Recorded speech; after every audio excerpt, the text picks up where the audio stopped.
prime ministerial battles have always been a charged affair and sparks everyone's interest. Let's take a look at the prime ministerial battles from 1952 to 2019. The general elections of 1951 to 1952 to choose the first government of independent India was indeed a historical occasion. Leading the fight was obviously the INC, the Indian National Congress, the party synonymous with the Indian freedom struggle. INC leader Jawaharlal Nehru, riding high on the freedom sentiment, won the elections and became the first Prime Minister of independent India after his party bagged almost 45% of the vote and 364 seats out of a total of 489 seats at the time. The principal opposition was made of two very influential personalities. First was Ajay Ghosh and Jai Prakash Narayan, representing the Communist Party of India (CPI) and Socialist Party respectively. Subsequent elections in 1957 saw INC's voting share increasing, with Nehru becoming the PM again with a thumping majority. However, the opposition was also able to bag more seats than they did previously.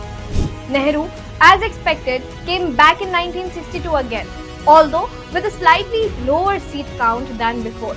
Popular leader C. Rajagopalachari was leading his newly formed Swatantra Party for the first time in this election.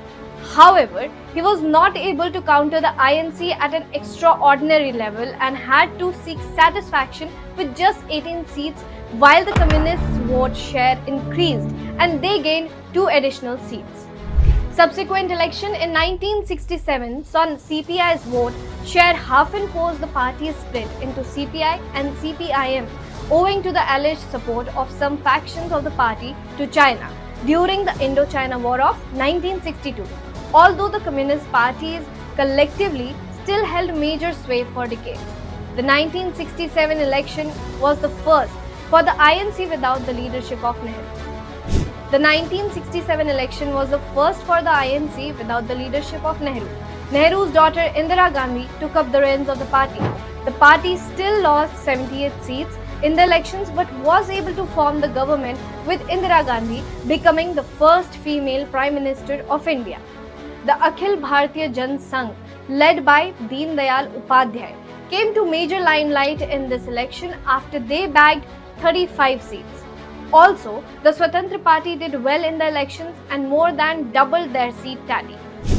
The 1971 elections were a literal battle for Indira Gandhi owing to a major split in her party, leading to former colleagues and heavyweight leaders like K. Kamaraj and Morarji Desai contesting against her.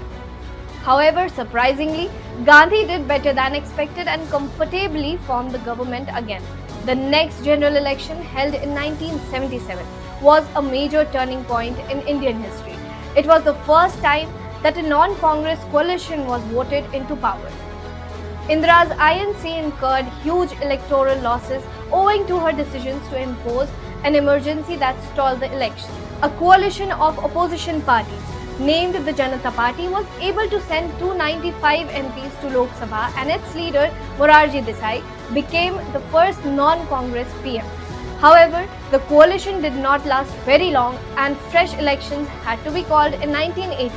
The general public understood the drawbacks of an unstable coalition government and once again elected Indira Gandhi as the Prime Minister, whose party made a major comeback and bagged 353 seats. A subsequent election was then held in 1984 before the completion of the term because of the erstwhile PM's Indira Gandhi's assassination. The wave of sympathy for the murdered PM quashed all of the opposition and the INC formed the government, again securing a historic 414 seats, with Indira's son Rajiv Gandhi holding on to the premiership of country. Rajiv, unlike her mother, was not able to hold on the chair for very long and suffered defeat in 1989 elections.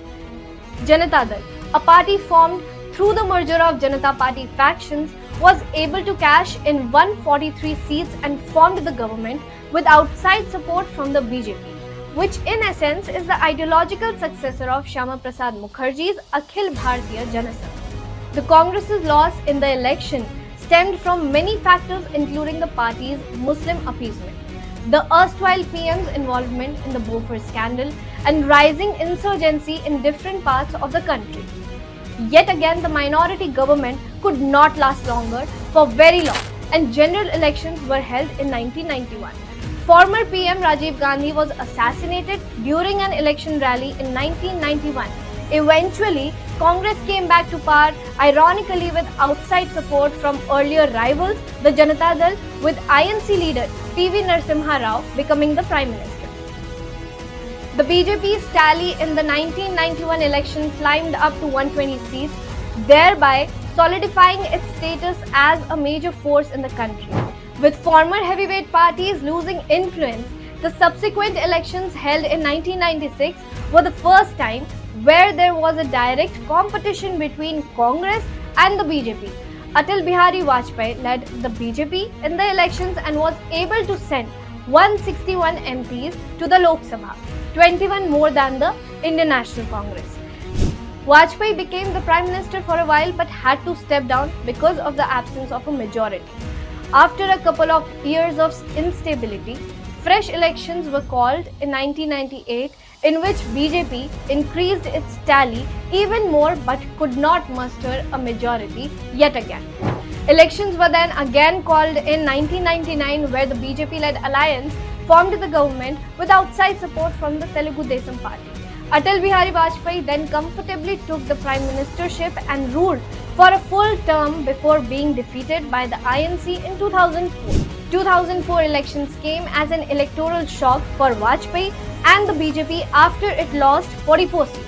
On the other hand, the INC led by Sonia Gandhi picked up pace and added 31 new MPs, taking the tally to 145. The Congress-led alliance then formed the government and INC senior leader Manmohan Singh was then chosen for the PM post.